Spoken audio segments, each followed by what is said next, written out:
welcome to this PLF coaching call. I'm excited to be here with you. We are absolutely rocking. So we released Module 3, and we're really starting to pick up momentum. Those first two modules, just stuffed it full of strategy, and now we're really diving now into the tactics now. Now all that hard work you did in those first two modules is going to start to pay off as we move forward. We really start to build your launch. And for those of you who were here last week on the call, you know, I issued you a challenge to come back and be with me. And you know what? There's hundreds of people on the call with me that you answered the bell, so congratulations for answering my challenge. And it's awesome. This is, I think, the best group we have ever had go through Product Launch Formula, just based on the comments, the interaction, how you're already starting to help each other out, and we're doing great. Now the question is, you got here, you answered the challenge for week 3 here, Module 3. Are you going to be here next week with me? I'm going to be back here. It's, you know, we're getting into the holidays for those of you who celebrate the Christmas holidays, but and all the other holidays going on this time of year. But I'm going to be here. Are you going to be here with me? That's the question. So I'll give you another challenge to come back here and be with me next Tuesday. Remember, you don't have to be perfect. You just have to get started. I copied that bullet from last week because, well, it's the fact. You know, this is about baby steps. It's about small incremental changes that add up to huge exponential changes. You know, it's a funny thing. You know, I read this one book. I think it's called The Gift of Pain, and it's about this doctor who treated leprosy. He basically dedicated his life to treating leprosy. And when he started working with people, what they found is that leprosy was caused because people would lose limbs and lose digits, and their body would just almost fall apart, like right in front of their eyes. And the reason is because they lost the sense of feeling in those extremities. So as someone would lose their feeling in their fingers and their toes, then gradually over time, they wouldn't lose the digits and the parts of their body due to the disease. They would lose it because they lost that sensation, so it was no longer really a part of their body. And then essentially they mistreated it, and it would be, and over time would become so damaged that they would lose those parts of their body. They would just disintegrate almost. And it's this idea of just over time, incrementally, it's the opposite of what we're trying to do, but it shows the power of little things over time can add up. And so a little bit of mistreatment of different parts of your body over time, and you would lose those parts of your body. Well, now let's flip that on the mirror side, and this might seem like a strange analogy, but that shows the power of small incremental change and how it can be a negative. But here, when you put what you've been learning for the last few weeks in Product Launch Formula to work and just take those small baby steps, it works the opposite. It can be very, very powerful. It can create incredible, powerful change for you as you move forward. So remember, you don't have to be perfect. You just have to get started. A couple of quotes for you. One's from Nelson Mandela. And the reason, you know, I thought about where you are at, where many people are at right now in Product Launch Formula, and what I'm starting to see is, and I saw this in the first in module, some more in the second, and we're seeing this now where a lot of people are saying, boy, Jeff, I'm a little scared. I'm a little worried. I've got some fear here. And, you know, the thing is that, well, it's all right here in this quote. I learned that courage was not the absence of fear, but the triumph over it. The brave man is not he who does not feel afraid, but he who conquers fear. So if there's something that has you scared or fearful or intimidated about this process, because, you know, make no mistake, stepping up into the Product Launch Formula world, I mean, we've got ourselves a real abundance neighborhood that we're building, and it will change the way you approach your life, you approach your business, approach anything. And The thing is it's natural. I mean, when you're looking at your life just like exploding in big positive ways, that can be a bit scary. Well, remember that it's scary for everyone. And for me, I can remember coming down into my launches, my initial launches, and yeah, it was a little scary for me. And you know what? It's still a little scary for me. But the thing is now I've built up this formula, I've built up this process, I've built up this experience, so I know, well, you know, it's a little uncomfortable, and it gets a little bit more uncomfortable right before you press that launch button, but you just go ahead and do it. You just trust the process, and you move through it. You know, it's not like the idea that you feel fear, that's fine. That you feel discomfort, that's fine. You know, that you feel uncertainty, that's fine. But the question is, are you going to step up and move through it and just take the steps through the process, through the formula? The brave man is not he who does not feel afraid, but he who conquers that fear. And the same thing for all those beautiful women out there, because when you come to PLF Live, you'll notice that almost half of the room there is female. So the brave woman is not she who does not feel afraid, but who conquers that fear. And then I have one more quote for you. This is from Rosa Parks, who said, "I've learned over the years that when one's mind is made up, this diminishes fear. Knowing what must be done does away with fear." So the thing is it's if you don't know what the next step is, where to go, that's when that fear can creep in. But that's why I've tried to make this as step by step as possible for you, and spent those first 2 modules giving you all that groundwork to start with. And then you just follow the plan, follow the formula, and that will diminish your fear. You're just putting one foot in front of the other. Okay, so really, I've had this slide the last couple of weeks. I'm going to continue to have it. Make sure you get to PLF Live. It's awesome. It's 3 days of incredible awesomeness. It will take everything you're learning and doing and take it deeper and stronger and better and faster. So absolutely plan on PLF Live. We'll be releasing those dates very, very soon, and then we'll open up registration in January 2015. Remember, you get PLF Live comes as a free bonus with Product Launch Formula. So when you register for Product Launch Formula, this is the last and best bonus that you get is PLF Live. It's a $5,000 workshop. The last time I let the general public into this workshop, it was $5,000. You get it for free with your registration for PLF. So registration is coming soon, and we'll be opening up registration in January 2015. Okay, housekeeping and some quick ground rules. This call is about modules 1, 2, and 3. I'll be answering questions about the material in those modules. I'll be taking questions live during this call, just like the last time. I will occasionally take a question that gets typed into the question box, but it's a lot more fun and exciting, and we can go deeper when I take the questions live, because we can flesh out the questions and I can clarify exactly what's being asked, and it's just better. So the call is not for tech support. If you're having problems downloading a file or something like that, send an email to support@productlaunchformula.com, and our support superstars will take care of you. As I go through this call, some answers, I might go deeper and really expound on some. Some of them if they're not as relevant to very many people, I'll move quicker. The call is going to be recorded and posted in the PLF portal. So sometimes I'll say something, maybe I'll say something super insightful or whatever, and people will be like, what was that again? What was that again? And I'm not going to be repeating myself. I'll see that comment, people type that in, can you say it again? Can you say it again? No, you can go listen to the recording. We'll be moving quickly on these calls, but you can always get the recordings in the PLF portal. We usually get those up pretty quick, like within a day or so. And I need you to keep on participating on the calls, because it really raises my energy, and then I reflect that back to you, and it raises your energy. So keep on participating on these calls. I love seeing you type stuff in, and also between the calls in the portal. Okay, so this is how you ask a question. I tell you what, here we are, our third call, and this is the largest number of attendees we've ever had on our third call. So it's absolutely awesome. And I am going to go ahead, and we're going to go to Jonathan.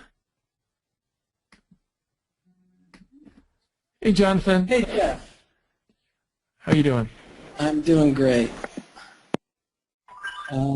So my question today is really about seed launch versus internal launch and the merits of doing both. You know, myself and my colleague, we have a list of, I think, 2,500 that's an email subscriber list and plus various social media lists and whatever else. And I know that the content I have, well, basically the area, my avatar is going to be primarily healers and people in energy work that are interested in going from one-on-one to teaching transformation. And I know that the content I've got is great for that, and I'm really just debating how to roll it out first and whether to do an internal launch or a seed launch. That's really it. Okay, so it sounds like the product's not built yet, right? The product is, no, it's not built. Okay, so you know, but it sounds like, first of all, with a list of 2,500, you're going to be able to rock this thing. So that's really awesome. And so this is where I actually would do a seed launch, to tell you the truth. You know, the seed launch is great for people who are starting with no list and no product, who are just starting out, have a very tiny, tiny list. Well, you don't really fall into that category, but you fall into the second category, which is if you've got a product and you want to build it and have it be a great product. Maybe you want to move in a different direction. I mean, have you created other products in the past, other information products? You really haven't. Okay. So yeah, so I would do a seed launch. You might want to, you know, typically with a typical seed launch, often you're just doing one video.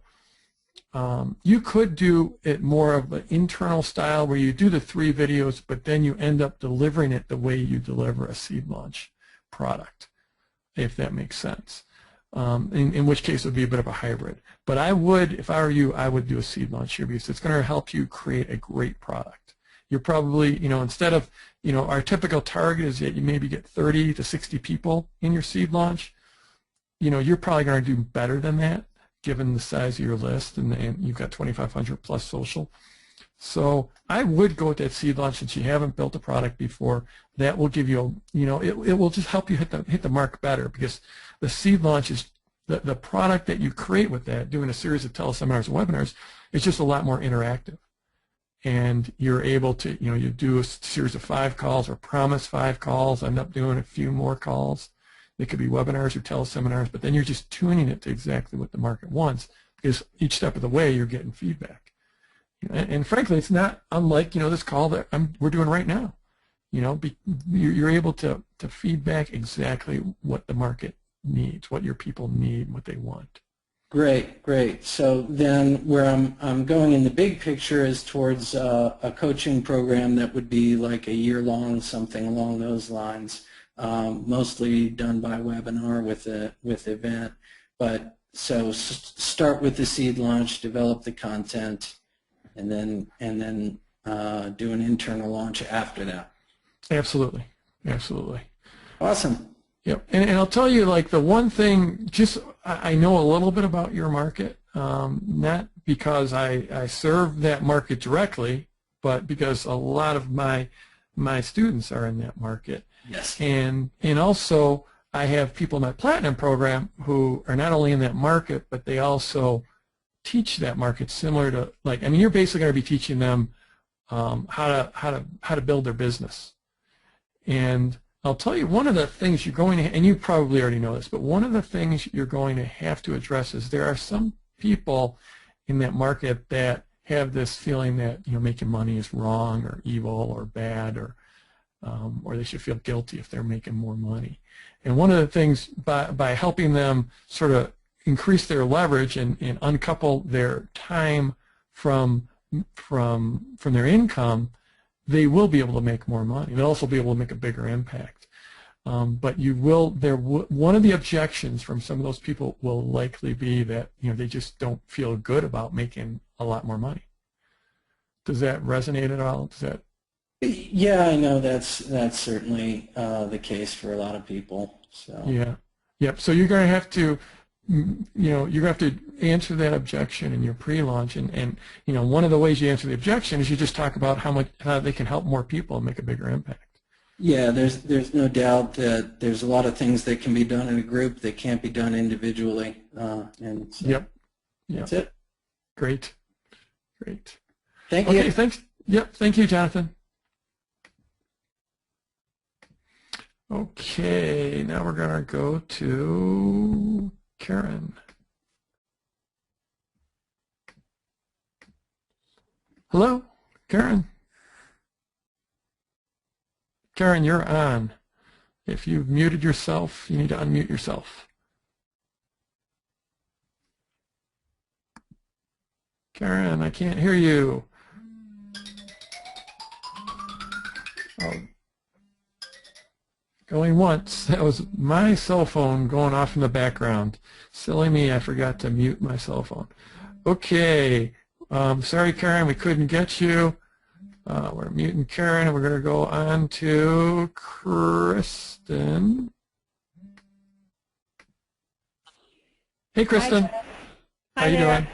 I am good. I'm so glad to be on right now because I have a burning question.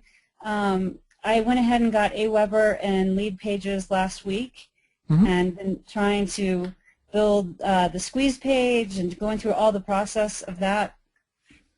But when so I did that with Lead Pages. I got a squeeze page. I got it going through Aweber. But there's 4 steps that are coming up on it. So it's the squeeze page, and then it pops you over to another page that asks for your email. And then there's a form from Aweber that also asks for you to input the numbers that you see on the screen. And then you have to go to your email and confirm. And no time do I ever remember all 4 of those steps going through, certainly signing up with anything for you or other people. And I just feel that's really, too many steps. So I don't know. I mean, the other thing is, Lead Pages told me that you either see the opt-in page every time, or you can do welcome gate where you see it once, but even if they don't opt in, they'll never see it again. Are you familiar with that? Well, let's see how to answer that. So first of all, you did go through all those steps. There's different squeeze pages. Some of them where you can see the box to put your email in right away. Many of the Lead Pages there's a button that says yes, download this or get this or whatever, and then when you click on that, then there's a little pop-up where you put in your email address. Those pages have been testing really strongly lately. Right. And that is, we tested many different designs, and that was one of them, ones that we tested, and it worked really well for us. But then after you get that, then you basically get a thank you page that says go to your email box and confirm your email. And we absolutely did do that. You went through that process for Project. Well, Aweber then put in another one that said put in the numbers you see on the screen. So it was literally 3 things I had to do before I even got to confirm this by email. Yeah, so I'm not familiar with that. I think if you were putting through many tests of this from the same IP address, then sometimes Aweber does things like that. If you're doing things that look like fraud to them, then they'll throw more gates in front of you. And so just because sometimes it can happen in your testing that you keep on testing something over and over, and they're like what the hell? Yeah. And so they'll throw something, but that should not be part of the normal Aweber process.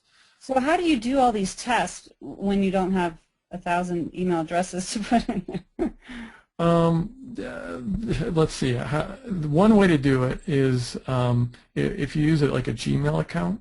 Yes. You can put in Gmail. Whatever. Say like your email address was Kristen@gmail.com. You could put in, let me see if I get this right because it's been a while since I did this. If you put in Kristen and then the +, and then any text after that, and then at gmail.com, then you can test it. So basically, if it was Kristen plus test at gmail.com, then that email will still go into Kristen at gmail.com, but it will look like a different email address to Aweber. And you can do it as many words as you want. So you could say Kristen plus test1 at gmail.com, Kristen plus test2 at gmail.com, Kristen plus test3, or you know, whatever text you want after the plus sign, Gmail will ignore. So it will come in to your normal inbox, but as far as Aweber looks at it, they think it's a different account.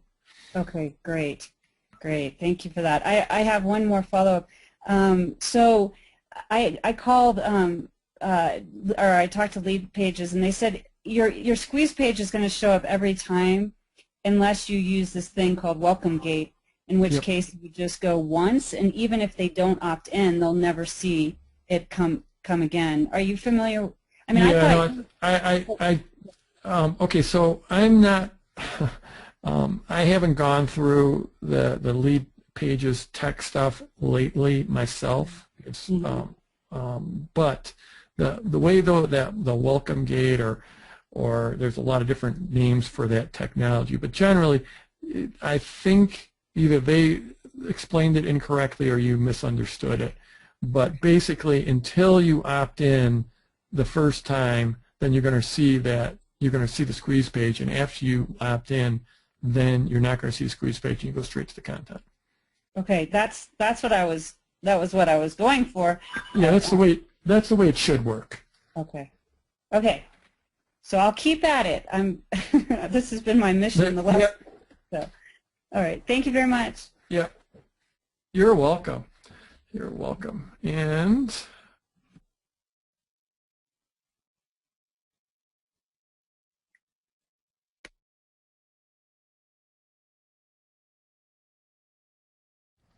okay, I am back. I just had phones going off all over the place in my house here.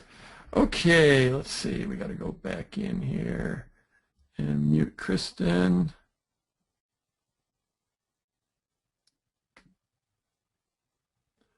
And we're going to go to another question. We'll go to Debbie. Hey, Debbie. Hey, Jeff. How are you doing? I'm doing good. How about you? I'm doing well. Thank you. Awesome. Good deal. And first of all, I want to thank you. I did see you at PLF Live, and for anybody that's on the call that hasn't been yet, I'd like to encourage you up front to register so you can go, because it will absolutely change your life.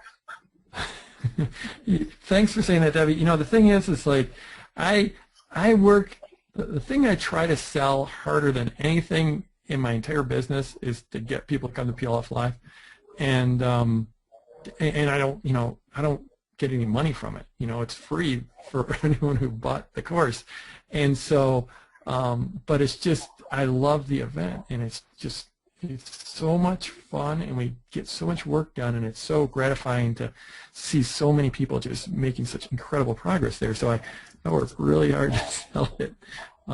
So thanks for saying. What was like the one biggest takeaway you had from PLF Live?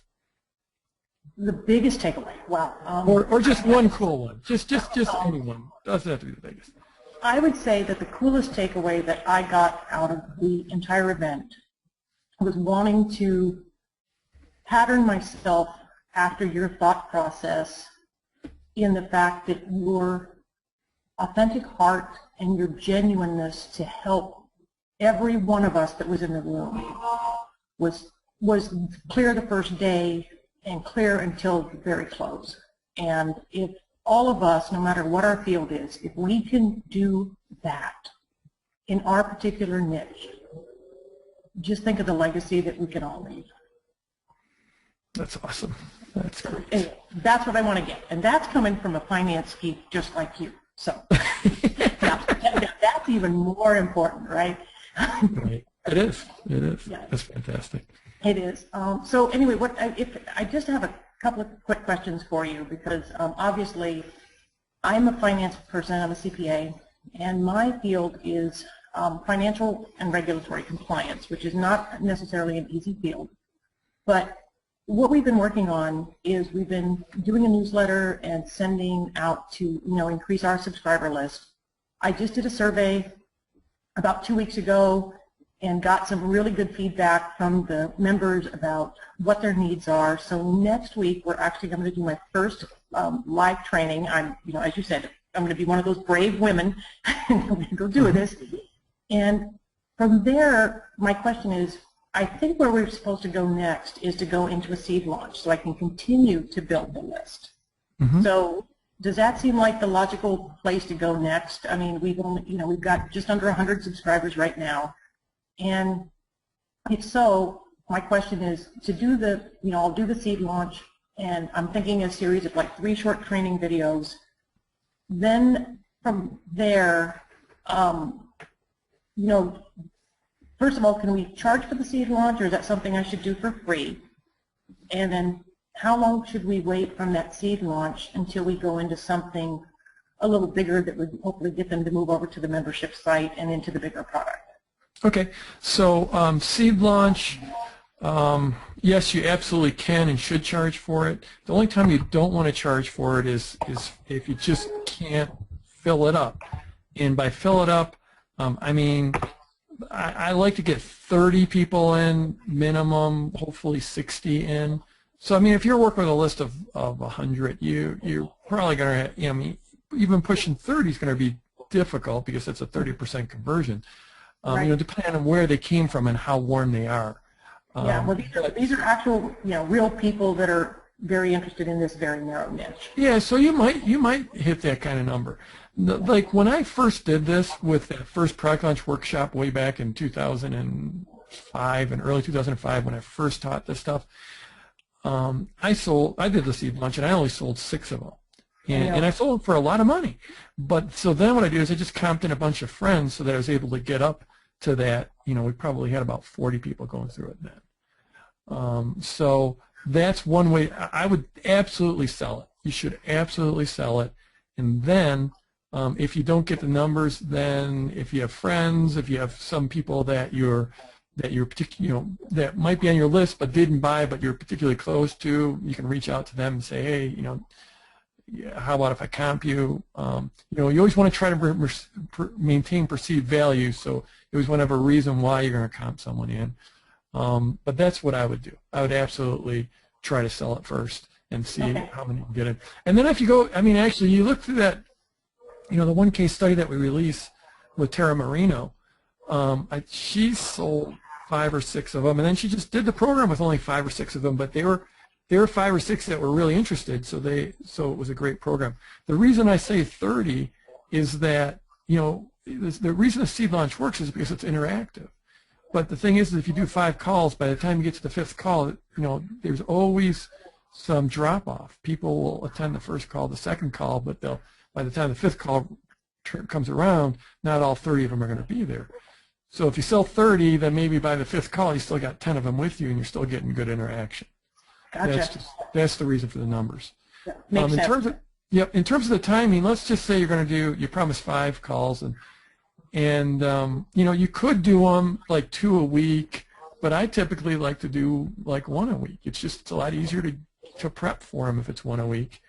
And so if you did 1 a week for 5 weeks, and then you did a bonus one, that's 6 weeks, and by the time you pull all the material together and make it into some type of a course and get the transcripts done and make sure the transcripts are proofed and they read okay, and it's going to be another, at least 2 weeks, probably 4 weeks after that. So if you do the math, it all ends up to being about 2 or 3 months from when you start delivering the seed launch till you're going to be ready, to roll it out as like a bigger course or a membership site. Generally, it's going to take you at least 2 or 3 months. Perfect. That was kind of the timeline I was thinking. I just wanted to make sure that I was on base. So excellent. Perfect. All right. Thank you. Thank you very much, and happy holidays. Okay, you too, Debbie. Okay, let's go. So I have some questions coming in that people were wondering what city is Product Launch Formula in. It is in Arizona.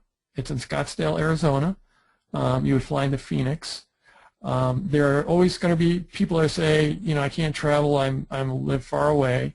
You know, it's like I'm in California, I can't go all that way, or I'm in Boston, I can't go all that way. Well, I'll tell you that last year we had people from, I think it was 40 different countries. We had people from Africa, we had people from New Zealand, we had people from Australia. We probably had 20 or 30 people from Brazil.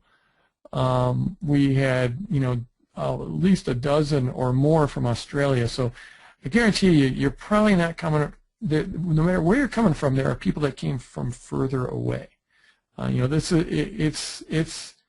an investment in time and travel, but it will pay off manyfold.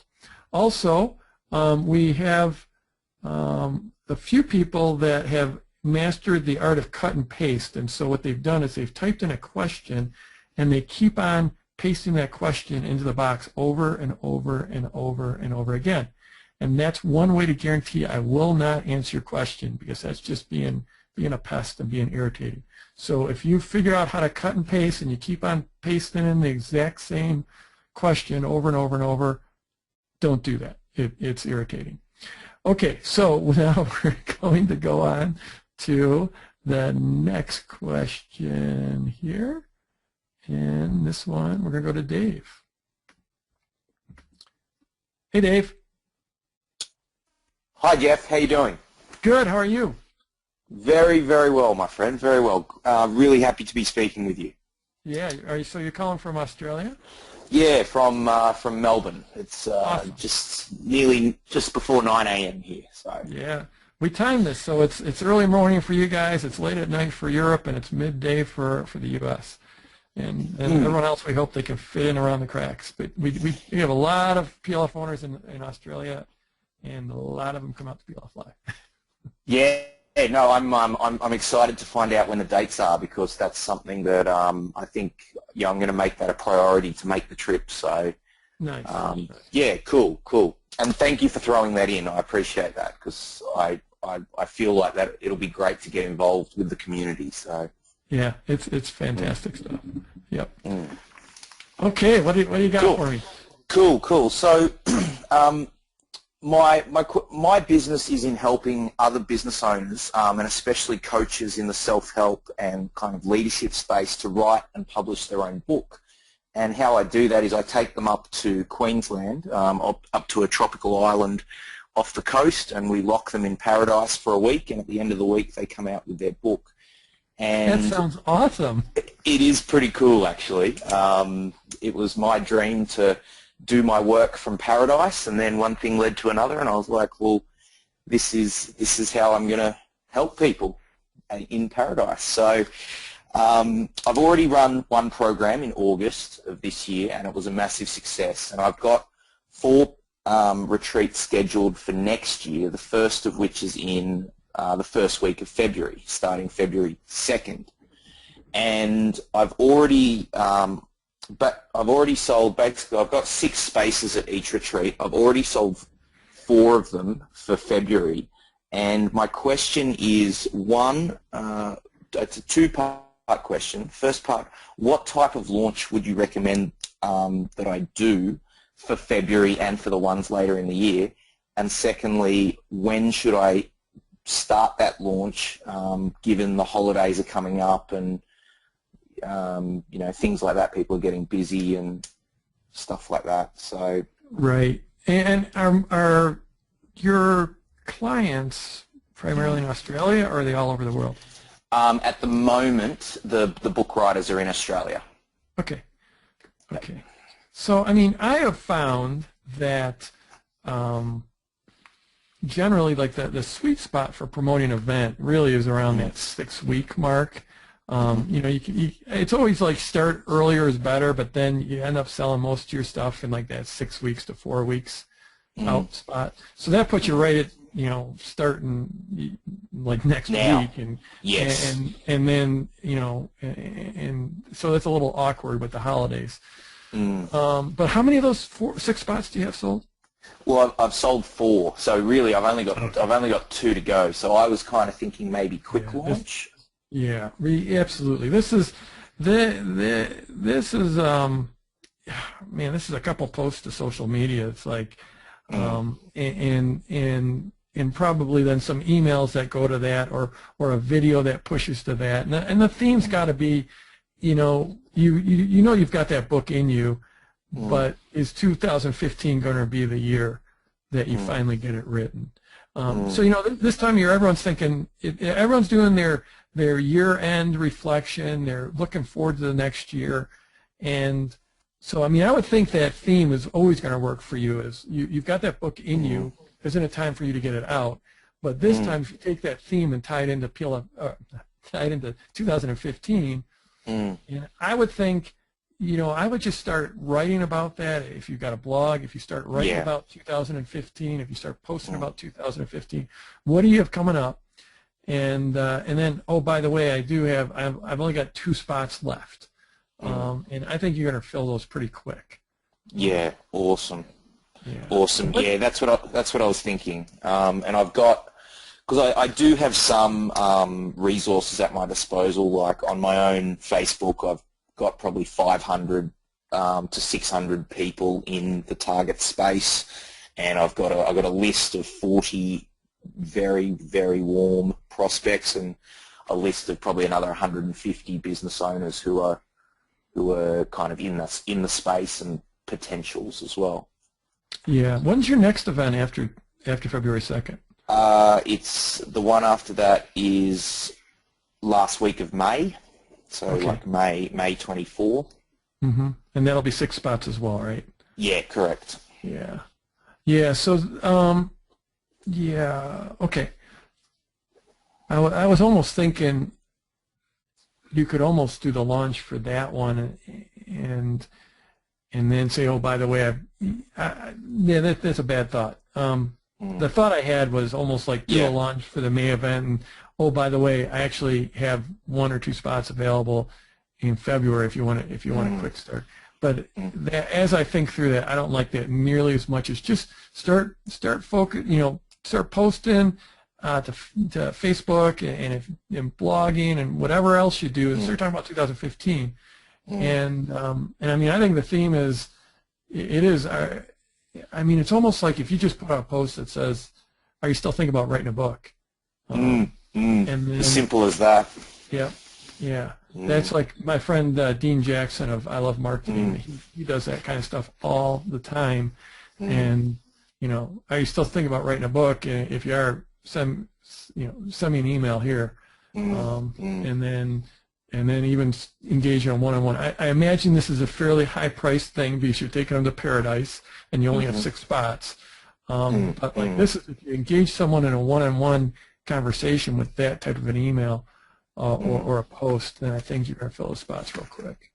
Awesome.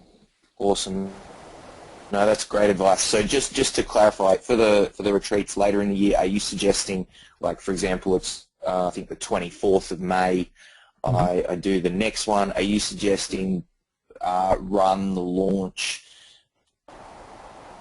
say, early April? Give about 6 weeks lead time for May, or would you do it sooner, earlier in the year? I'd probably start around. I mean, you could open up like pre-registration for it. I would say, what I would do is coming out of February, I would shoot video there. I would shoot super conversational video where people are just like so jacked up and they're so fired up, and they've just finished a book and they're on cloud 9. And this is like simple handheld. I mean, it doesn't have to be, but it could be simple handheld selfies with people where they're just all fired up. And then you can just publish those coming out of February, and it's like, I just want to share you. This is my work. This is why I do what I do. This is what inspires me so much. Is letting people, they have those books inside them, and they've always wanted to write them, but for some reason there's something holding them back. And my life's work is now it's helping pull that out of them. And frankly, this was a dream of mine to just be able to put people into a setting that was like literally paradise, and then just help them just pull that book out of them and just have it flow out of them with ease and grace. And let me just show you what we were able to do last week. And so if you publish that over a couple of weeks' time, maybe you have like 3 or 4 of them, and you just let those go, and you just had a link down below. Do you want, by the way, we've got an early birds open for our next retreat in May, and then you might just fill it off of that, frankly.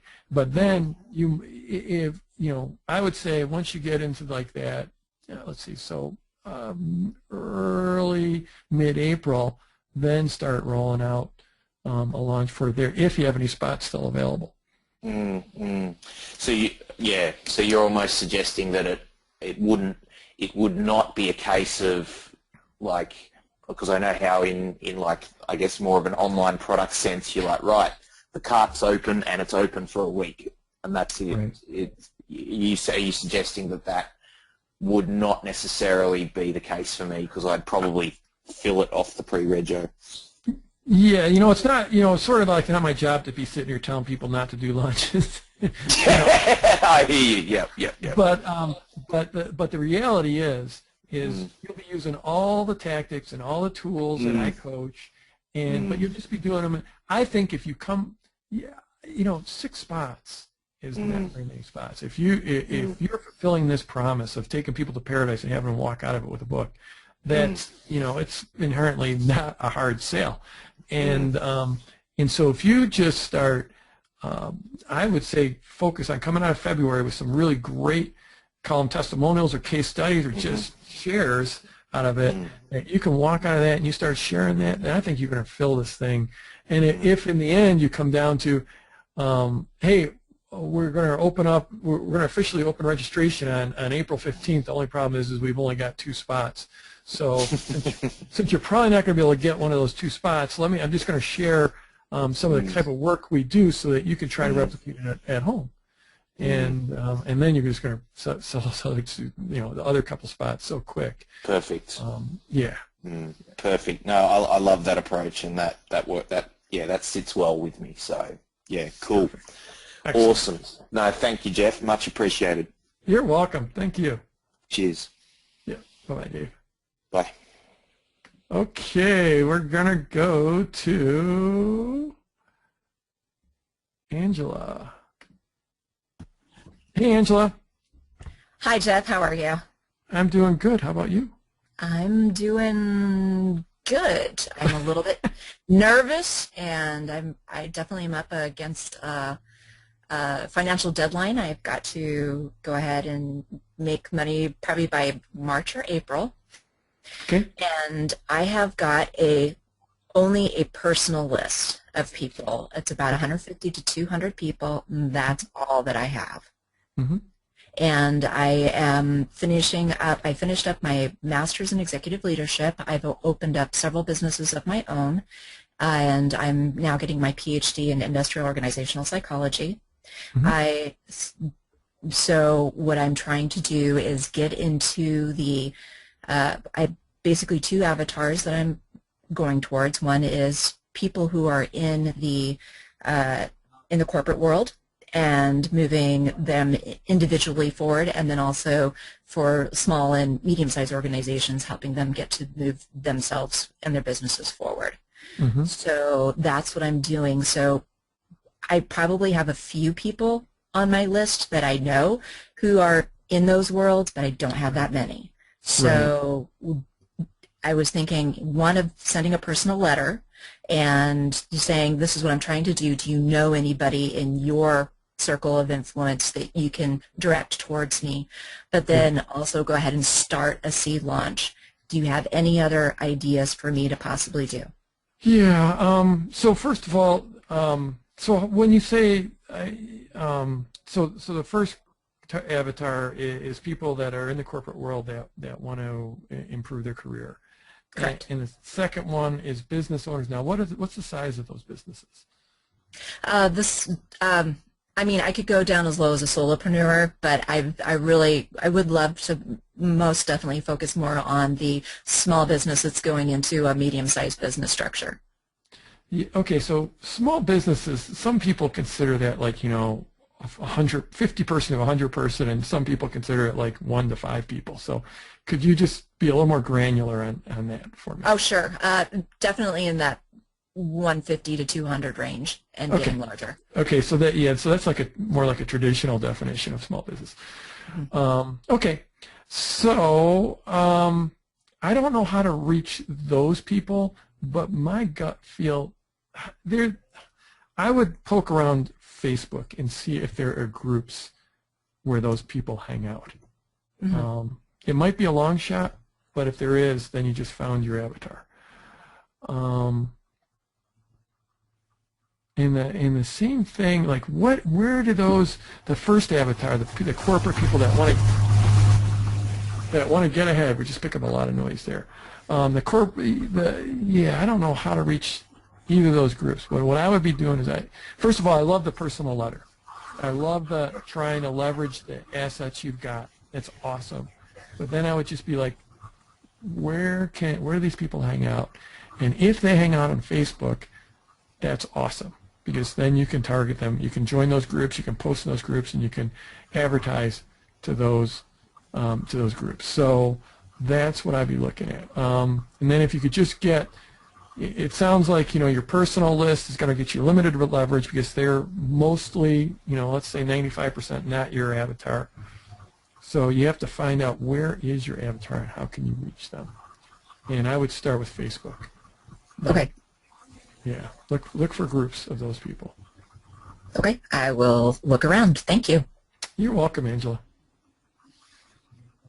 Okay.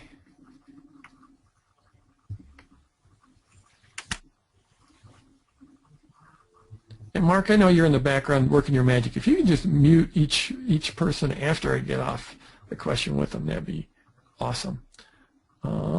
Okay, let's go back to the raised hands. I want to check in. Everyone's still here with me?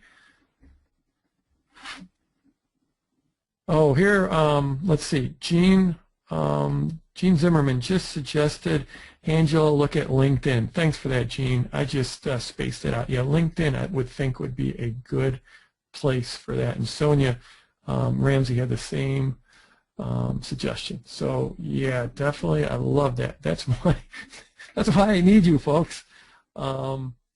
Let's see. We also had Ton Holstra. Ton suggest economic development centers and chamber of commerce. Yeah, I'm just like not too up in that whole. As soon as someone says corporate, it sort of throws me off so it throws me for a loop. So. Here, David had a good question. My question for Jeff, what's the number one question we should be asking at this point in time, but nobody is asking this question? Yeah, it's actually my favorite question when I'm asking people stuff, like when I'm in the learning mode is, what question should I be asking? David, I love that, and let me think about that. I'm going to have to think because we're getting some great questions. So I'm going to think about that and see if I can come up with something by the end of the call. Okay, let me see. I'm going to go to the next raised hand here. We're going to go to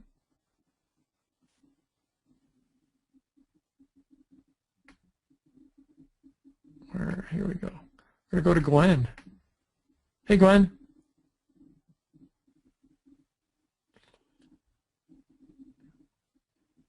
Gwen, can you hear me? If you're speaking, you are muted, so be sure to unmute yourself either on your computer or in the GoToWebinar. Okay, am I there? I got you. Yep, I got you. Okay, because I wasn't sure if you said Glenn, because I get that all the time, so I'm sorry about that. Oh, so I'm Gwen from Chicago. Yep. Hey, Gwen. Great to be here. Thank you. So I do have a couple questions, and it seems to be that I'm kind of that odd one that's very different from everyone else, and that my product is actually a physical product. Okay. Okay. And so, yeah, and I kind of just launched it. What it is, it's a handbag collection where I'm donating the profits to breast cancer research at the University of Chicago in Chicago. Mm-hmm. And so my question to you, so there's my product. I don't have a list because couple years ago with my diagnosis, I really thought I wasn't going to be doing anything else, and so basically shut off all my accounts like with MailChimp or Aweber. So I don't technically have a list other than friends, that type of thing. And so I'm curious with the pre-launch. So, okay, let me take a step back. One of the other things I'm doing for my mission is to speak on breast cancer awareness and also on 5 pillars in your lifestyle that can make a difference with how you feel and to turn off your cancer cells. Okay. So I am wondering, I was thinking of using either the breast cancer awareness or the lifestyle pillars that I have as the material for pre-launch. So yeah, absolutely, I love it. And I don't know if I'm off base or not. Yeah, no, I think you're on base, and especially well, and the 5 pillars is tied to staying healthy and not getting cancer, right? Is that what Correct. Okay. Yeah. I think, you know, what I love about this is what I love about it, is that it's inherently shareable. People are going to love to share this. You know, if you just look at all the NFL players wearing pink stuff on their uniforms, it's so incredibly, people love to share stuff about cancer, about breast cancer. So the more you make this story about the fundraising, but not just the fundraising, and, you know, share this and help fight breast cancer, but also here's how you fight cancer, you make it imminently shareable, and I think you're going right down the right path 100% here. Okay. And my last question would be, just actually today had an interview with the local TV station, and they're airing it now as we speak. So can I use that for pre-launch material? I mean, is that okay? And then, and if I could, if the answer is yes, how long can I use it for? Okay, so there's two parts to this question. One is legal and one's marketing. Legally, I'm not a lawyer and I can't give legal advice. But so I'm not positive on how much of the actual material. You know, there's a fair use clause, you know, under the whole copyright thing, that you can use a certain amount of a piece of work, but the actual legalities of that, I don't know. The first thing I would do is I would ask the TV, I would ask the broadcaster and say, you know, what can I use here? What do you feel like I can use? And if the answer isn't as generous as you would like, then you could talk to a lawyer and say, what would be fair use in here? That's the legal. So the legal answer, or my answer to the legal part is I'm not sure.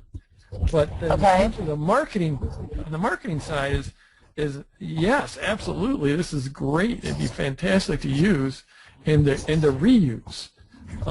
So you can always use little clips, just as, I mean, there's great authority and social proof in being featured in media.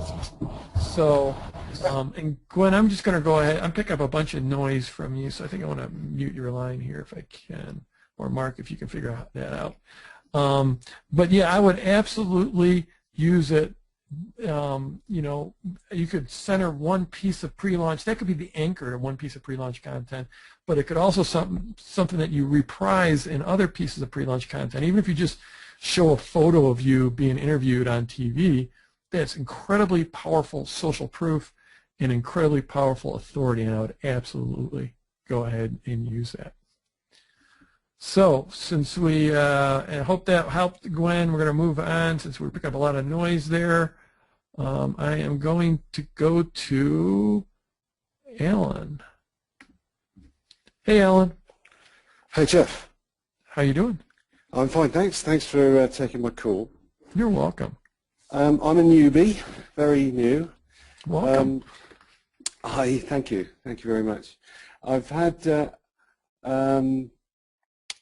we've got a small team of 6 people. We're a digital marketing company, and we have some fantastic clients who we would like to do more with. PLF, I think, is going to help them as well as me. because I also I'm a sales trainer. I train salespeople. I have done for many years, and I've written a manual to go with that, which could be used, I guess. And my problem is because I'm so new with this, I don't really know where to start.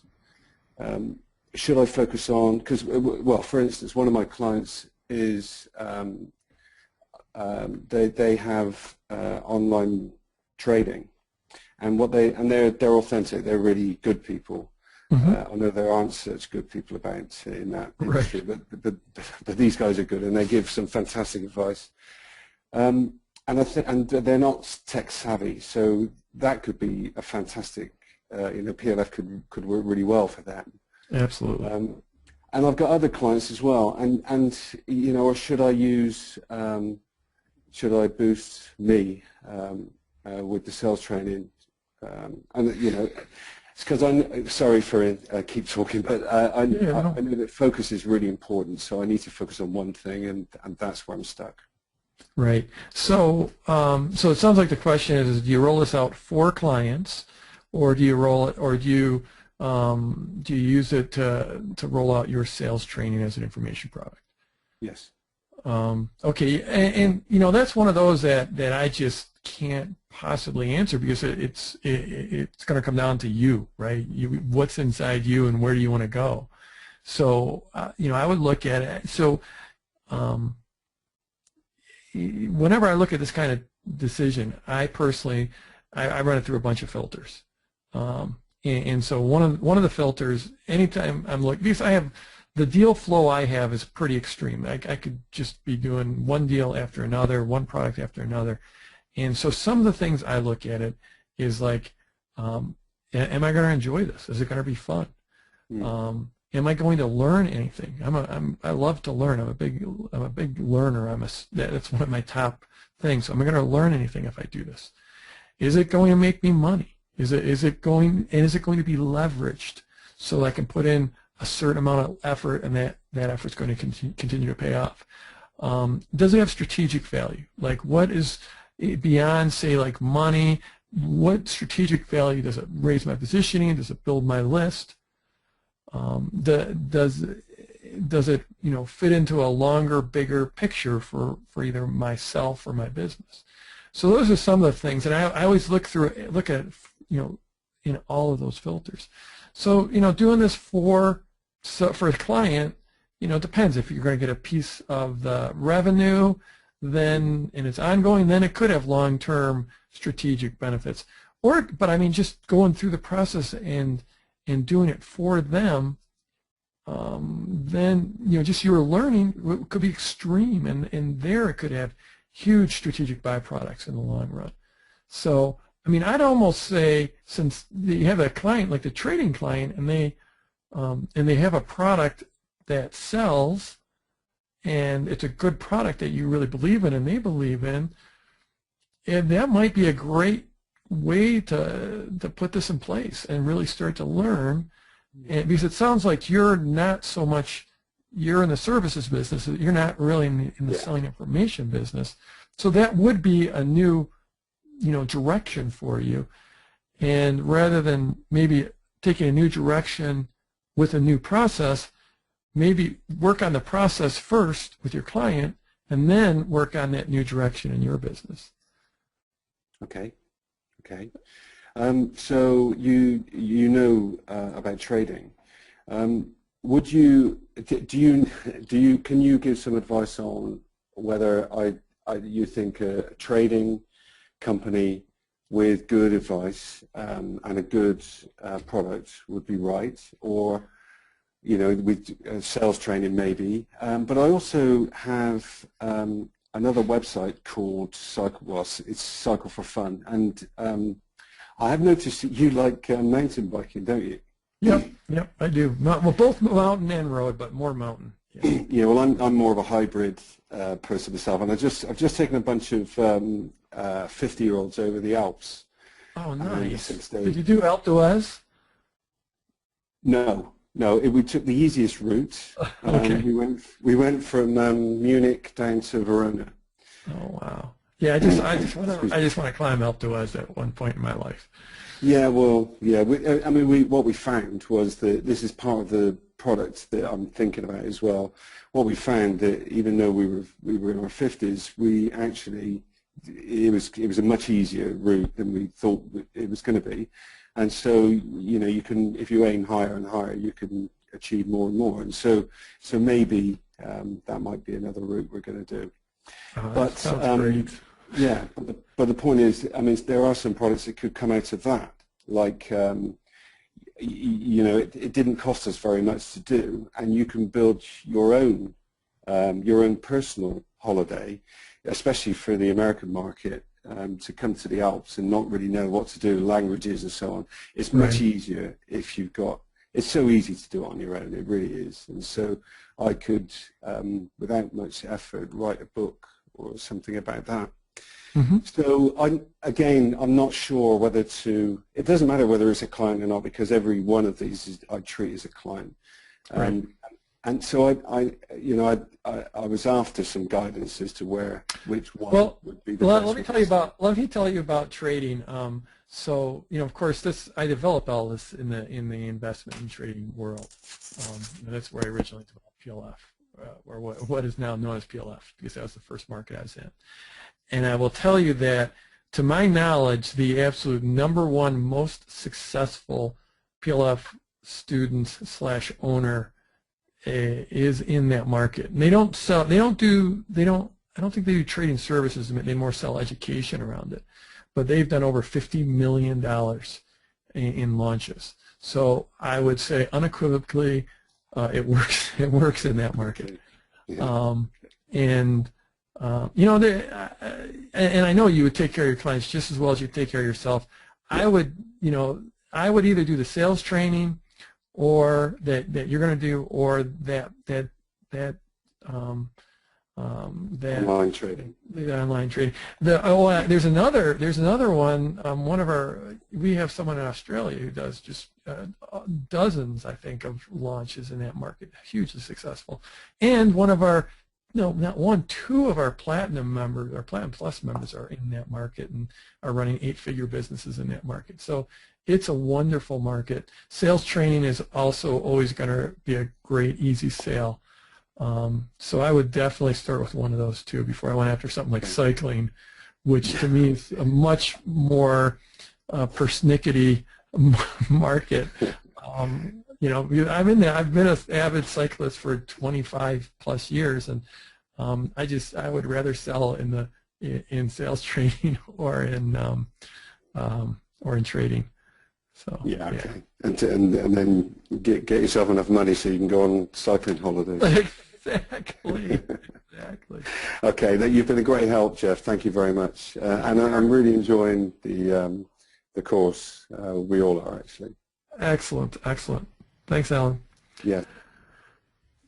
Okay, let's go to. Hello, Gabby. Can you hear me? Yeah. Yes, you're on. Yeah. Wow, it's great.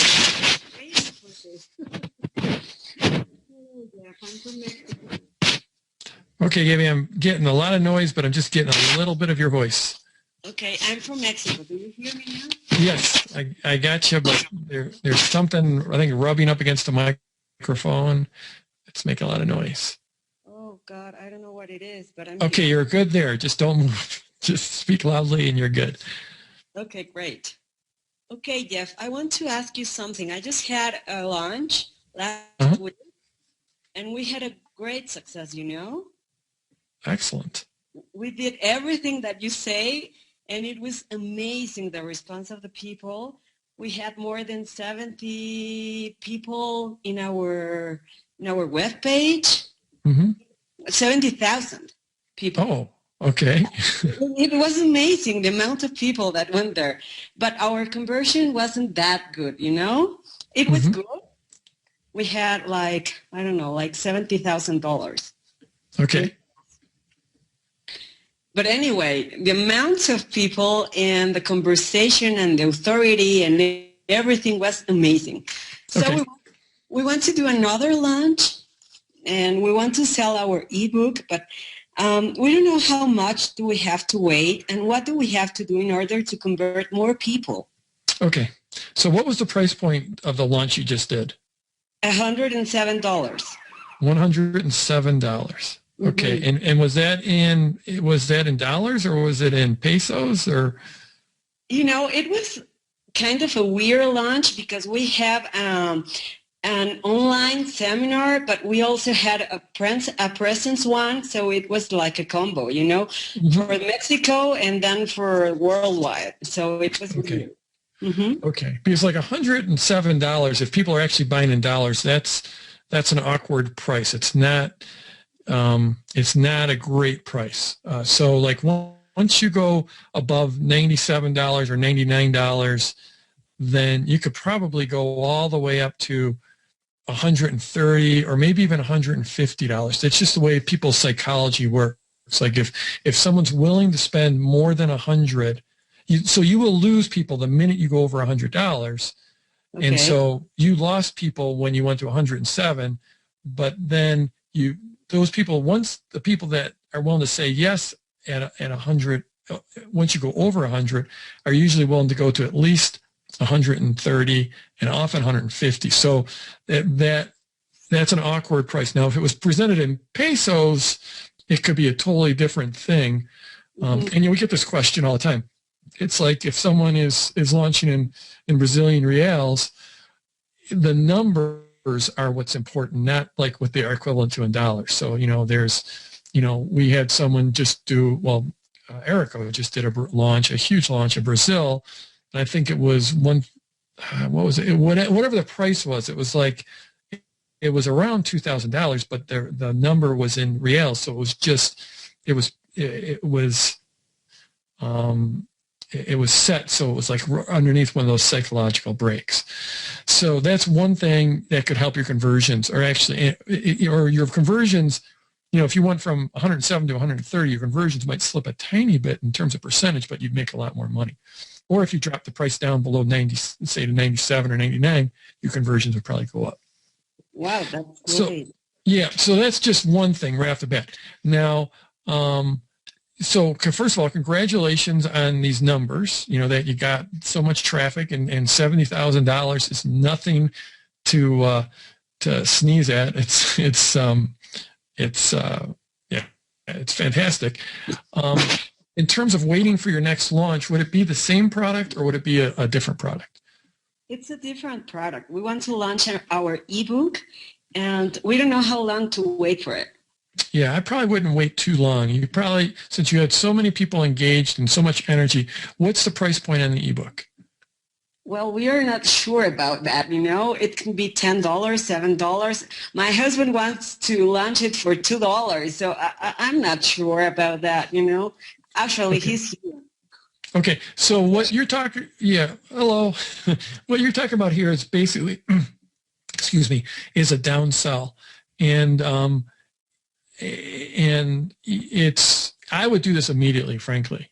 I would do it within the first week or 2 weeks, because there's a lot of those 70,000 people, a lot of them, love your stuff, but they just didn't buy because they didn't get around to it or because they didn't want to spend $107. So now if you came back with an offer for this ebook at, I don't know your market, but it could be $7, it could be $10, it could be $27. Anywhere in there, you're probably going to be, I wouldn't do it for $2. The only reason I do it for $2 is if you had something to immediately sell them after that. So in other words, you're just getting them in for $2 to get their credit card. And even then, $2, you might as well make it $5 or $1, But again, psychologically, I don't like that $2 number. I've never sold anything at that price, but I imagine you could probably go to $5 and you wouldn't lose too much. But I would go ahead and I would do that right away. I would, if you could pull it off within the next week, do it. If you can do it within the next 2 weeks, do it. And the other thing is, depending on the delivery of the $107 product that you just launched, if you come back and you say, okay, let me just do a little bit of math. You had 70,000 people, or you did $70,000 at $107. So that means you had approximately 650 buyers. Now, if you came back and you tried to sell that ebook for, let's just say it was $7, and you probably get you probably would sell 1,000 of them, right?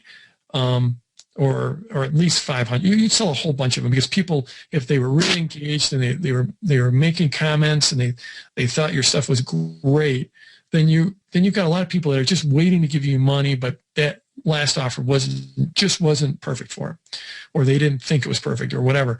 Say you came back and you sold it at your ebook at $7, and then after you sold the ebook, you had an upsell back into the thing you just launched, you would get a bunch more sales that way.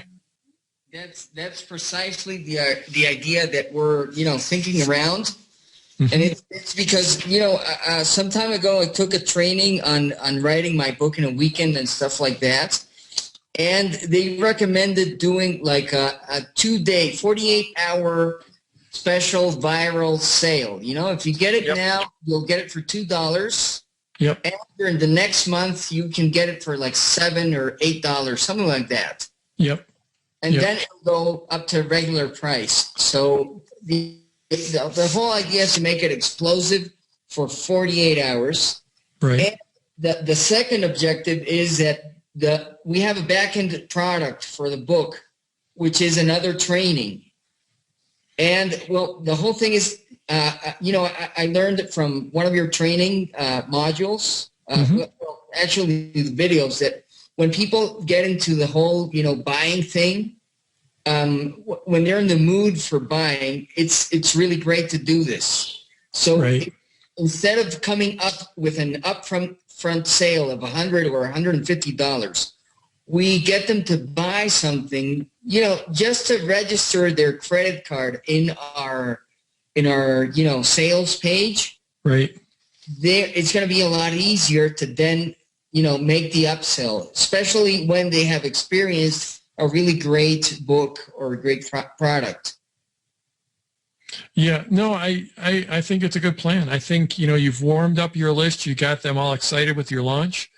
You pulled out, $70,000 is fantastic.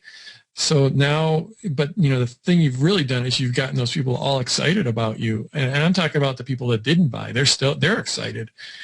And so, yeah, I would, if you came back with that low price downsell, it could be, it'd be interesting testing $1 versus $2 versus $5 versus $7. It would be really interesting to test that.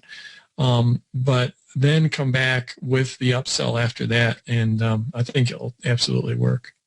Okay, yeah, well, I would like to correct, even though it's still a really great number, it's actually more like $17,000. Oh, okay, got it. So I misheard you. Sorry about that. No, we're still doing, backflips over this. Oh, yeah. It's super awesome. It's a life-saving and, changing experience. It is. It really is. That's fantastic. We did notice that we left a lot of money on the table because, we used your launch procedure without knowing it. And, we did our best effort, but, we're still a long way, and we're so excited to do this. Yeah, well, the thing is what you've done, well, first of all, everyone makes mistakes in their launch, and everyone leaves money on their table, including me. And I do it every single time. And you know what? It's not always bad to leave money on the table, because it will be there. What you've done is you've built up an asset way beyond the dollars that you did. And that asset is, I don't know how big the list was, but getting that many people to your page and getting them that engaged, holy cow, that is a huge asset. And like I said, you go back to them now with another offer, like a lower end offer, and they're going to eat that right up. Yeah. Well, we have a great community of parents following us since about less than a year ago. We started this whole movement, and we're learning how to convert into buyers because the whole project depends on it.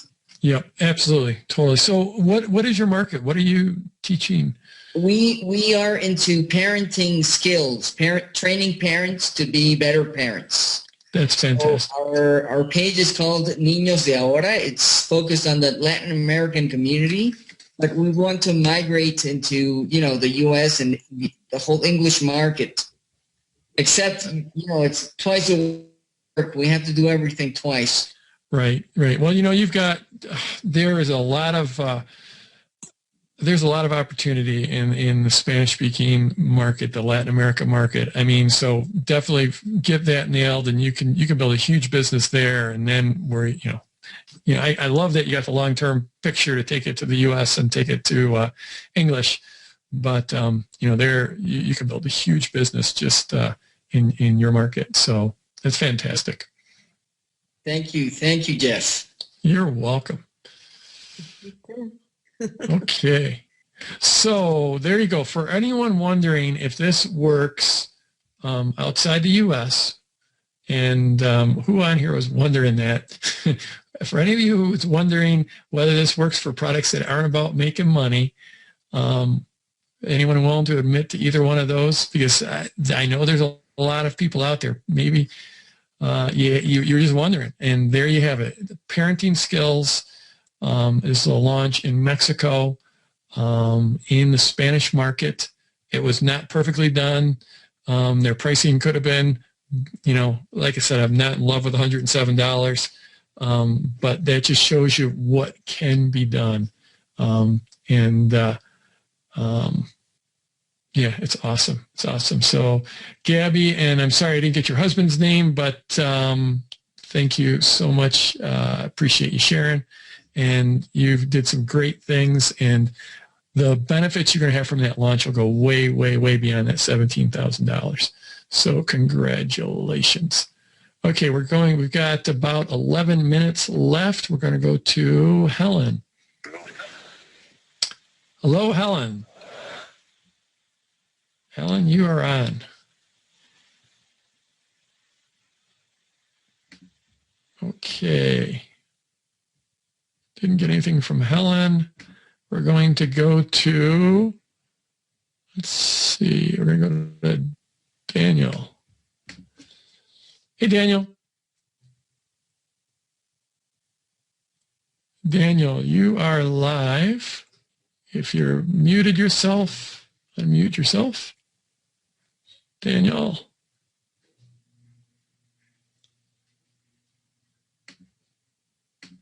Okay, we're going to go to Dawn. Hello, Dawn. Are you there? Yes, Hello. I am here. Oh, terrific. Thank you. Thank you so You're much. welcome. This has been a great call. Thank you. Yeah, my question is, I'm looking at scheduling out till next summer. And in particular, I want to do, so the plan is next summer, I want to host a retreat for, I want to host a retreat for healers where they actually train people to do a new modality in healing. So that's the long-term, that's the goal that's really exciting to me, and I've got some interest in it already. So I'm going from basically zero list right now, and that's what I want to, and of course I want to make some money in the over the course of the next few months as well, not just do that retreat. But I want it to be, I want to always have that out there. So I'm looking for maybe some tips on that. That's the first part of the question. And then second part of the question is just how much to share of some personal stuff about why I was out of, out not running this business for a few years. That's the second question. Okay, so let's see. So I didn't quite get what the first question was. Okay. I mean, you've got this thing. You've got it coming up. In June, you would like to do this training of a new modality for practitioners. Yeah. Is what I got, but I didn't get what the question was. Right? Okay. Well, the question is that I'm basically just getting started with this, but I want that out there as a, on the schedule. So what I want to do is that I want to always be building towards that and have that out there. So I'm just wondering if you have anything to, kind of share. Yeah, and so that's going to be an in-person event, I imagine. Yes, a retreat. Yeah. Okay, so it's going to be retreat. So you're going to have to be asking people to travel for that. That's right. It's probably going to be fairly expensive if it's going to be on an island. So it's going to be a big sale. And I think the best way you can build towards that is just starting to build your list, to build your influence, and to start to get clients in. So I'm a huge fan of publishing to build your authority, to build your positioning. If you look at jeffwalker.com, I'm publishing a video every week, and that's just to bring people into my world. And I'm not saying publishing a video every week is your answer, but publishing in some way, I think, is. And it could just simply be on Facebook. It could be creating a page there on Facebook, which is super easy to do, and start publishing there. And video is a great way to publish, but it could be in writing. And then I would start doing, I would think about doing, so have you taught this, I assume you've been doing this modality, and this has been your work that you've been helping people with this. No, I don't teach it. I teach the healers how to build their business, and I've done retreats for other people, like big events for other people. This is a completely new niche, though, for me. Okay, so in the big events that you've done for other people, could they potentially be promotional partners for you? No, it's completely different niche. That's corporate. Okay. So you're going to be teaching practitioners. Yeah, and I won't teach. Sorry, I won't. I will have the healers there who will actually do all the training. Oh, okay. I'm starting to get it now. Okay, sorry. Okay, no, that's okay. So, really, you're going to be the person bringing people together. That's right. If you could start doing, one way you could do it is if you started doing even like webinars with these people. Okay. So that, if you did a series of, say, 4 or 5 or 6 webinars where you did webinars with each of these practitioners that could potentially be teaching there, and especially if they have any kind of a following, even if it's on Facebook, that they can promote the webinar. So you're going to basically get on there and interview them, and you're basically acting as the person who brings the expert out there. You're the Larry King, so to speak, there, or the Oprah, and you start promoting those, and you do this as a series, so everyone gets promoted by everyone else. That's a way to start to build stature and start to build positioning and start to build a list. So that'd be one way to do it. I love it. Thank you. That's great. Yeah. That'll work. Okay. And then quickly, just the second part of my question is, again, I'm just starting from scratch with this niche. And I wonder about just when you're doing your, and I've gone through looking at, how to build your list from scratch, or a cold list, I guess. Just how much do you share about why? Oh, yeah, that's right. So is the why, is it in alignment with, if it's like, my why, the reason you haven't heard from me is I got thrown in jail for tax evasion.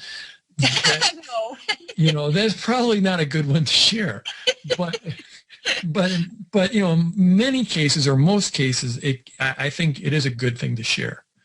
If you got distracted because you were taking care of your kids, if you got distracted because you were starting a new career, if you got distracted because you became ill or had some type of a challenge like that, it's generally, it is a good idea to share.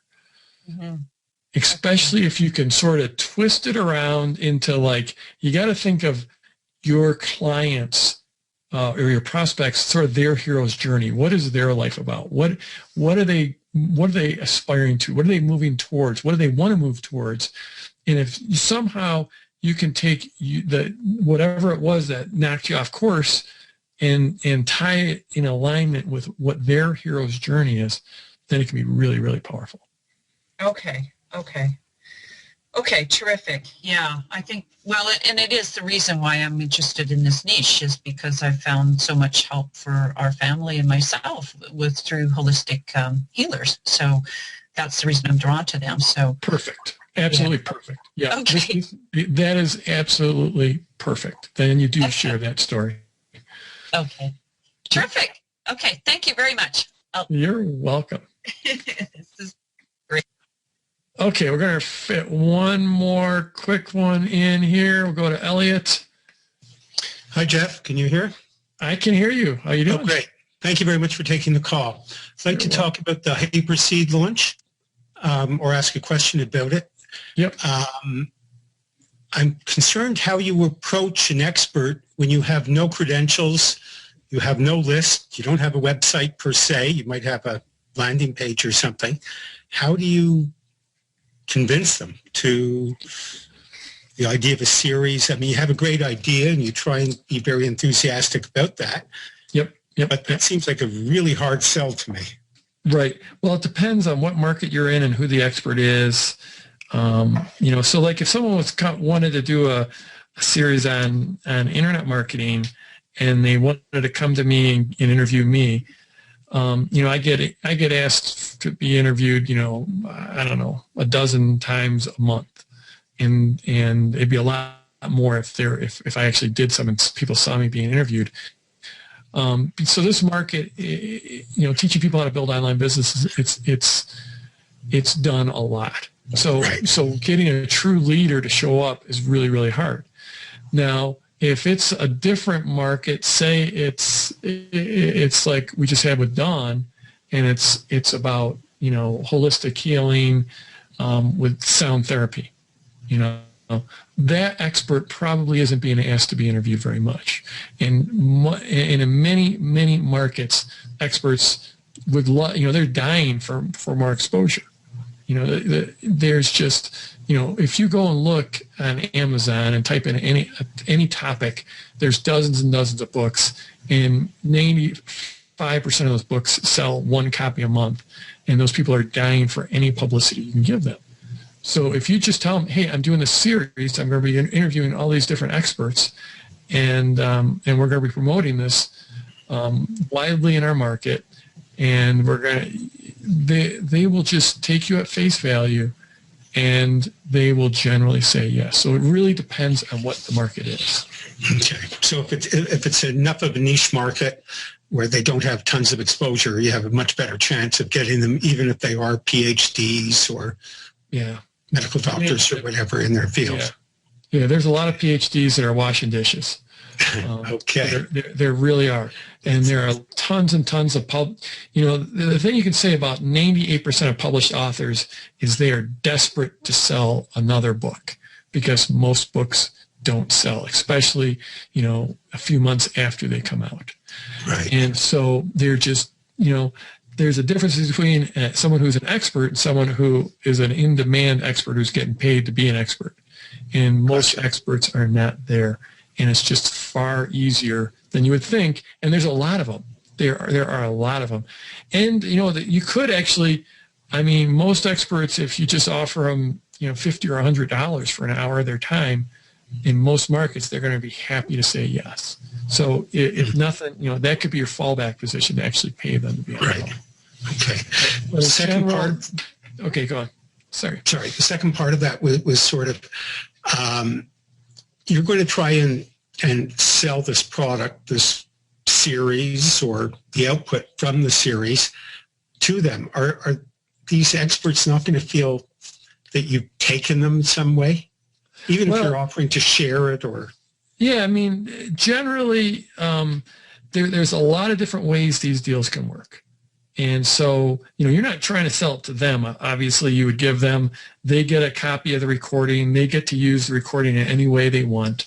So that's generally, that's good enough. It's like, hey, we're going to do this call. My intention is to eventually put it into a product and use it in concert with a bunch of other experts. So you're going to be seen in light with all these other experts, and I'm going to try to turn it into a product and do my best to sell it. I'm also going to give you an edited copy of the recording, plus I'll give you a copy of the transcripts, no charge whatsoever. You can use those in any way you want. So that's generally good enough, and that's just the way these work. And I've done dozens of these in both directions, and for someone to go through a good interview and get a good recording, that's usually enough. To get the transcripts is even better. You could offer to give them royalties. It's rarely done, but you could. Right. Yeah. Okay, super. Can I ask a third very short question, nothing to do with the other ones, but are any of the modules on physical products? No, we don't have anything that's specific to physical products. I think we do have one case study that it does have is about physical products. Okay. All right, excellent. Thank you so much for taking the call. Oh, you're welcome. Okay, so let me see. I think that wraps it up. Sorry, folks, we got started 15 minutes late, so we wanted 15 minutes extra here. Great call, great questions. Loved having someone pop on and talk about how great PLF Live was. Loved Gabby and Louise getting on and talking about their launch they just did that did $17,000 and how they're going to follow up. We had some great seed launch questions. We had some great strategy questions. It was fantastic. Love this call. Looking forward to being on next week with you. Dig into Module 3. If you're falling behind, do your best to catch up, but stick with me on these calls. The energy is awesome. We're getting great questions. Stick with me on these calls, and I challenge you to be back here next week with me, and looking forward to being with you. Thanks a lot, everyone. Have a great week. Let's go get them.